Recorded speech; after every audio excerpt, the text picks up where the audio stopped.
In this powerful keynote address, Tiffany Willis, Starbucks' VP of Investor Relations and ESG Engagement, shares her journey from ninth grade dropout to managing over $100 billion in market cap for one of the world's most iconic brands. Grounded in Big Four experience, Tiffany's journey is one of unwavering focus and self-determination, driven to define her own narrative. From moments of adversity and homelessness, Tiffany found the determination to rise and create a better future for herself and her child. Tiffany's story is a testament to triumph over adversity. Join us in finding inspiration in Tiffany's remarkable journey as she shares some insights on a variety of topics that impact the accounting profession.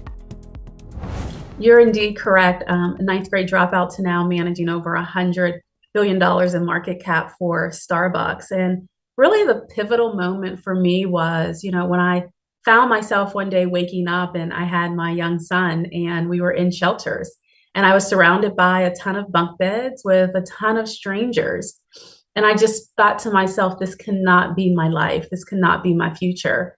And I think when you have moments like that, you realize that the only place to go is really up. And that was really the moment that I said, I have to do something better and I have to give my child a better life and I owe it to myself. And so that was really the pivotal moment where I kind of had that aha.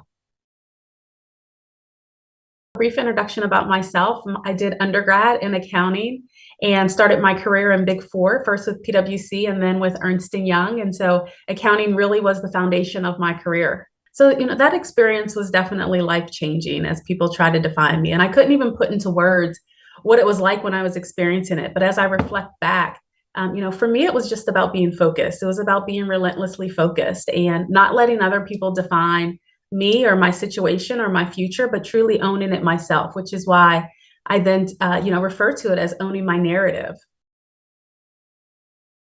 I always say where there's a will, there's a way, and you can't control everything in life, but the one thing that you will always be in control of is your attitude. And so regardless of what the situation is, regardless of what your environment is, you'll always control your attitude and you always control your effort as well. And so that was really where I leaned on, and that's really where I got my strength from is knowing that I can control my attitude and knowing that if there's a will, there's a way, and it was up to me to figure that way out. Being relentless, it's throughout my career. It's not necessarily one particular moment, but something that comes to mind that's just very broad is whenever there's special projects, whenever there's extra work, whenever there's an extra assignment, I'm always willing to raise my hand. I'm always willing to volunteer, even now, today. And part of that is that relentless focus, that relentless pursuit. If anyone has to do it, I don't mind being that person. I know where I came from and I know how those cold winters were. And so I never want to go back to that moment. And so whatever I can do to help an organization push forward, I'm always willing to do in the sake of kind of reaching to the top. So again, I can show other at-risk youth that may have that same experience that if I can do it, they can do it too. I feel like there's definitely been evolution since when I joined Big Four years ago, when I came out of accounting undergrad years ago. And part of that is a very focused and deliberate attempt to make sure that we have a very inclusive work environment. I've seen it throughout corporate America, especially here at Starbucks. We try and have in our support center, which is our corporate office, individuals that look like the individuals that work in our stores, our partners. And we want that because we have to look like the individuals that come into our stores, our customers. And so it's very important for us to have diversity of thought, diversity in leadership, diversity in perspectives, because we represent the customers that we serve. I can't tell you how many times I get on a call or a video with someone from Wall Street, and it may be a female, and the person just sighs a moment of relief because they're looking across the screen at someone that looks like them. Or maybe that person is the same ethnic background as I am. And I see that moment of sigh. And so it's important that we have that diversity throughout corporate America because people feel like they're included when they can relate to someone across the table. And it also just brings different perspectives, different thoughts. And at the end of the day, we need to represent who our customers are, and our customers are diverse. I think having the CPA designation is very important. I always say that people speak foreign languages. It could be Spanish, it could be French, it could be German. My foreign language is numbers. Regardless of what the profession is, it solidifies that you understand the financial health of a company and you can analyze a company through their financials. I sit in investor relations. It's not necessarily an accounting function, it's a finance function. But as a CPA, I can tell the story of how Starbucks is doing to our investors, to Wall Street, to analysts. And it's because I have those fundamentals that came from the CPA exam. So I look at it as almost solidifying my financial knowledge. Very similar to when people graduate from college, very similar when people get their MBA. The CPA is just as valuable. It also is that license that shows people that you know the financials of a company. You can read them, you can interpret them, and you can explain them. And that's critical in my role. I think earning a CPA opens up endless doors for accountants. I would actually say if you don't have a CPA, that's when you realize certain opportunities will not be granted to you. There's jobs out there that will even say CPA preferred. Well, preferred means required, usually. Because if you have a candidate that is going up against you as a competitor for a role, and they have a CPA and you do not, they actually get the leg up. So they get the extra bonus, they get the extra stars, and they get the job. Whereas you not having the CPA, even though it might be just recommended, it now keeps that opportunity from you. So I always say, you don't give anyone any ammunition to use against you. And so you always got to equip yourself so that you can have the most well-rounded experience for any role that you want to pursue. And the CPA would be one of those things that shows that you're well-rounded. I think with any profession, there's going to be peaks and valleys with the number of professionals entering that particular profession. I think when it comes to accounting, there is so much headroom in terms of professions and roles and responsibilities. For example, myself, I'm an accountant by nature, but here I am heading up investor relations. And so there's so many different avenues. I went through accounting and that turned into an auditing career for a number of years, over a decade. From there, it parlayed into consulting. And after consulting, then I was over strategy and operations. And then I oversaw some divestitures, mergers, and acquisitions. And then ultimately, investor relations. And so I think that's a piece of accounting as well to get students very much interested in the profession, is giving them more awareness of all the roles and responsibilities that particular education, that particular start in your career can give you. It all started from my accounting major. It all started from Big Four. Mentorship is very important with all professions, but especially those who want to become CPAs.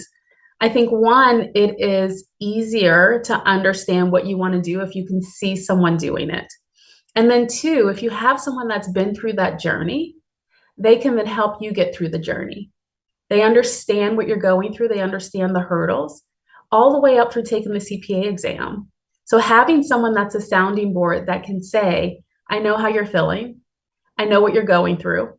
There is light at the end of the tunnel.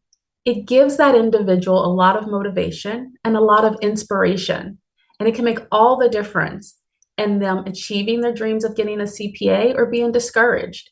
And so even in my career today, I still have mentors. I still have sponsorships.